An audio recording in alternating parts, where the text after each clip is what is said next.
देवाच्या पावन लेकराच्या घरात आलीस. आताशी नांदायला तुला परवानगी आली. आताशी तुला उजळायची तयारी केली. लेकरांनी माझ्या भाजी भाकर पावन सांगायचं.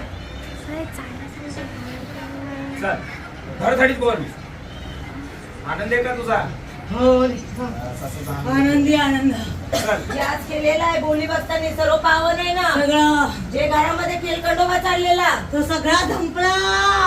म्हणजे दाखवलंय ते काय आहे मला. सगळं काही आता गेलं पायाशी तिच्या. मला दाखवलेलं काही आहे ते त्याचं उत्तर द्या मला. मी आज गुरु या नात्याने बोलतोय. त्यातनं काही होणार नाही. मी तिच्या मागे आली होती, तुला शब्द दिला आणि तिच्या मागेच राहणार. बस चल शिपायाला बोलव. चल बाबाला बोलव. अगं धावजी पाटलाच्या हातात